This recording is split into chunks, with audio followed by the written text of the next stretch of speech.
Hola, buenos días. En esta ocasión mis compañeros y yo vamos a hablar acerca de la persona como sujeto de derecho. En la verdad, los compañeros participantes son Freddy, Isaac Fuentes Martínez, Samuel, Ernesto Campos Iglesias, Jonathan Omar Rubio Rubio y José Raúl Zelaya Jurado. En cuanto a la persona, lo que voy a decir primeramente es acerca del origen de esta palabra persona, porque en la antigua Roma y Grecia existía un aparato que ellos usaban en el teatro. Ellos usaban una máscara que le llamaban, que era para sonar. Entonces, la palabra persona viene de ese término para sonar o personare. Y de allí se creó la palabra personae, de la cual nosotros adquirimos esta palabra que nosotros usamos, persona. Y en la misma manera que en la antigua Roma y Grecia se usaba para muchos personajes, en nuestro uso actual la palabra persona también se usa para muchas funciones. Nosotros vamos a enfatizar aquí tres clases de personas. Una de ellas es la creadora de todas y es la persona humana. Entonces, continuemos. Entonces, según la escuela clásica, la persona es todo ente o ser que tiene derechos. Es la persona, la concepción clásica francesa. En la concepción clásica alemana se dice que la persona es un ente al que el ordenamiento jurídico le reconoce voluntad.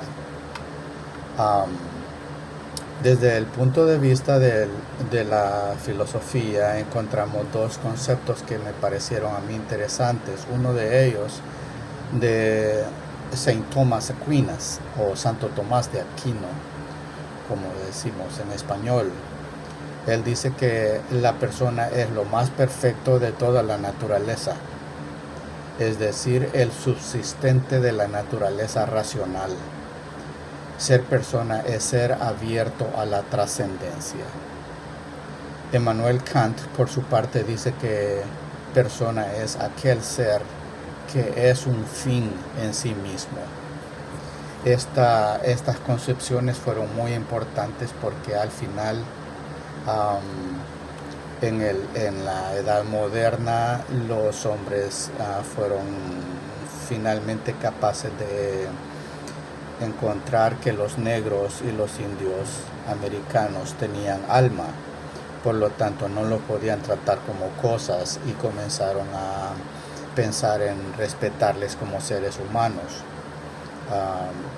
Tomó tiempo naturalmente, pero se debe en parte a Fray Bartolomé de las Casas, que finalmente el Papa declarara que los indios americanos y los negros tuvieran alma. A los negros no se creía que tuvieran almas hasta el siglo XIV y a los indios hasta el siglo XV. Entonces, por esa razón es tan importante lo que estos filósofos dicen sobre la persona humana. De acuerdo con nuestra Constitución, la persona humana es el objeto y el fin de la actividad del Estado. En ese sentido, la persona humana es causa de la creación y la existencia del Estado. En la verdad, el Estado no puede existir sin la persona. Es la persona la que le da existencia al Estado. Y si el Estado no tiene en mente el bienestar físico, moral, espiritual, intelectual de la persona, entonces no tiene razón de existencia y debe ser reemplazado. Eso es lo que hicieron las 13 colonias de los Estados Unidos en 1776, cuando declararon independencia de Inglaterra por el hecho de que no se les reconocía sus derechos. Y por eso dijeron que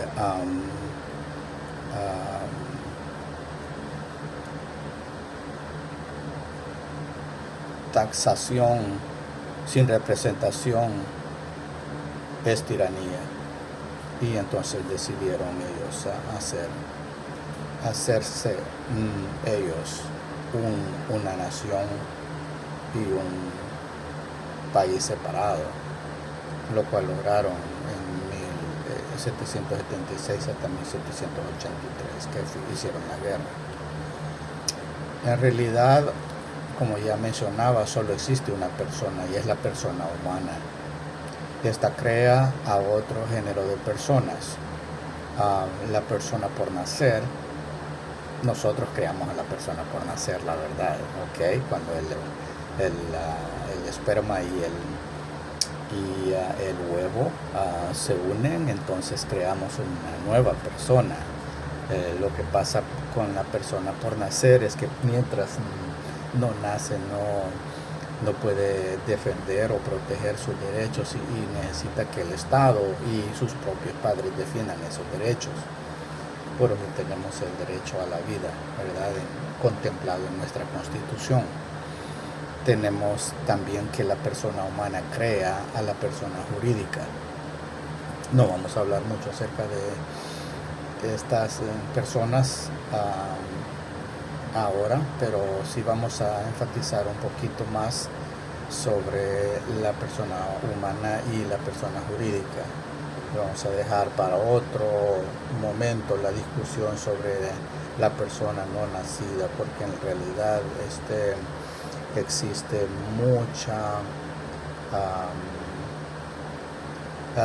mucha controversia en el mundo completo de si acaso el feto es persona antes de nacer. El antiguo Imperio Romano, es decir, la antigua Roma, tampoco estaba segura de eso, porque para haber de heredar, una persona no nacida tenía que nacer y demostrar que nació viva para haber de heredar. Entonces, prácticamente esa es mi posición también.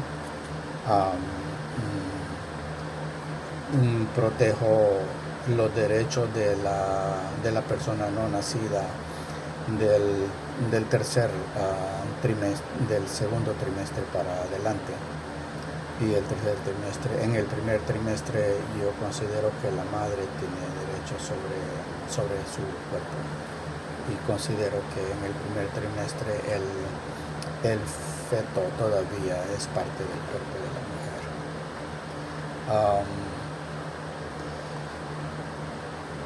La persona humana crea al Estado, como ya dije, y crea la Constitución, y pone en la Constitución los derechos de la persona humana.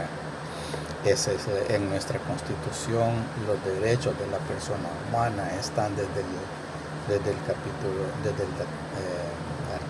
título 1, capítulo único,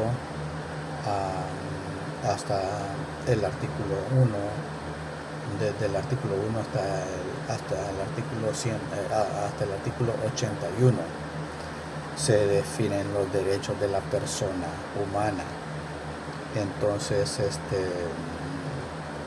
y he comparado con la lista de los derechos de la persona humana en la Declaración de Derechos del Hombre y del Ciudadano, y en la Declaración Americana de los Derechos del Hombre y del Ciudadano, y también he encontrado que nuestra Constitución respeta todos esos derechos, de modo que no necesitamos esas instituciones para que nosotros podamos reclamar nuestros propios derechos.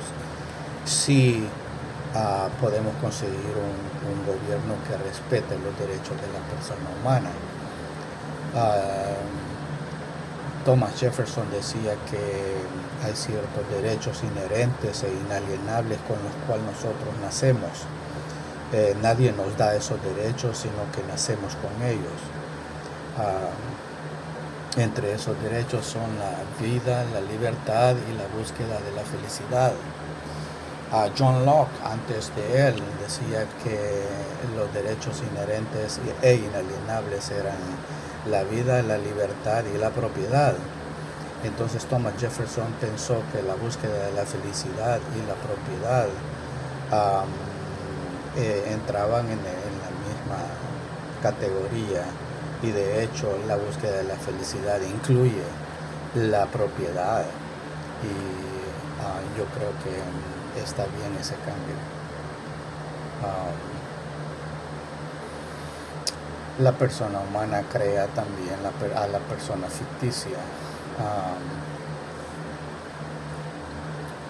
Vamos a hablar un poquito más sobre eso, pero digamos, hay que recordar que en nuestro país la constitución no tiene la estatura, digamos, que tiene en los Estados Unidos, ¿verdad? Que la constitución de los Estados Unidos tiene 250 años ya, y nuestra constitución tiene como 40 años. Entonces, en nuestra constitución, de hecho, hemos tenido 13 constituciones en lo que va de nuestro país, de modo que todos los gobiernos en el pasado pensaban que ellos eran más importantes que la constitución, y estamos tratando de cambiar esa mentalidad. Actualmente nuestro presidente, según tengo entendido, tiene más de 150 enmiendas a la constitución, lo cual la hace una nueva constitución prácticamente. Maximiliano Hernández Martínez también hizo una revisión de la constitución en 1939 de muchísimos artículos. Entonces, más o menos lo mismo está haciendo nuestro presidente. En ese tipo de cambios a la constitución, nuestro país practica lo que le llaman los gringos precedente, en lo cual si alguien lo hizo, entonces ¿por qué no nosotros? Y eso es lo que hacen ahorita. Por ejemplo, el presidente siente que tiene todo el poder, y bueno, entonces piensa que tiene el poder para modificar nuestra constitución. Todos lo han hecho antes, y no quiere decir que esté bien, pero la reforma a la constitución es importante porque las reformas se hacen para mejorarla, para actualizarla. Yo considero que es más importante reformar la constitución que sustituirla. Yo oigo aquí opiniones contradictorias sobre ese punto. Algunos piensan que la constitución debe ser sustituida. Si vamos a seguir así, nunca vamos a tener una constitución que sea superior a la persona humana. Y la idea acá es que nosotros podamos establecer un gobierno que está por encima del individuo. Cuando nosotros podamos hacer eso, entonces podemos decir que tenemos un gobierno de derecho. Mientras tanto, todos nuestros gobiernos son de hecho. Entonces no vamos a entrar en los detalles de los derechos que la Constitución contempla como los derechos y deberes de la persona humana, pero como ya dije, son los primeros 81 artículos son acerca de esos derechos. El Código Civil de 1859, fíjense que es mucho más antiguo que nuestra Constitución, y la verdad que sería de nuestro país sin el Código Civil, que ha sido la base para todas las constituciones que hemos tenido. gracias a Napoleón podemos decir que tenemos un código civil excelente. Y gracias a Dios ellos no se les ocurrió cambiarlo después de Gerardo Barrios. Gerardo Barrios es el hombre que nos dio el código civil que tenemos actualmente. Ustedes saben, Gerardo Barrios y Napoleón III fueron amigos.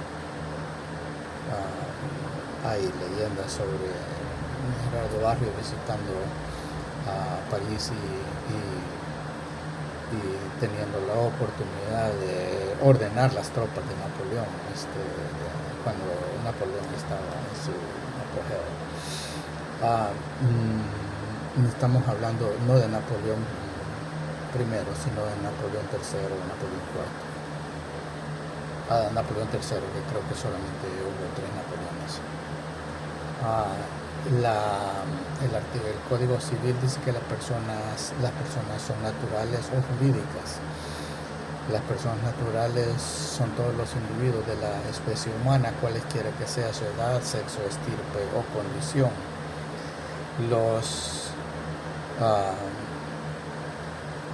El Código Civil también en ese artículo 52 dice que son personas jurídicas las personas ficticias, capaces de ejercer derechos y contraer obligaciones. Entonces la persona ficticia llega a ser igual que la persona real, contrayendo derechos y ejerciendo derechos y contrayendo obligaciones. Pero hay que especificar que es ficticia, es creada por el ser humano. Las leyes, según nuestra Constitución, algunos de los derechos de la persona humana son tener una familia, son tener un nombre, son tener un domicilio,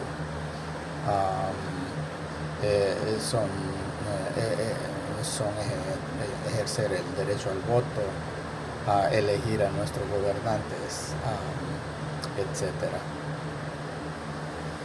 Y la persona jurídica, por su parte, es una persona ficticia, pero igual que la persona humana tiene derechos y deberes, puede tener un nombre. Los nombres de las personas jurídicas son un poco diferentes, pero les sirve para distinguirse de otras personas.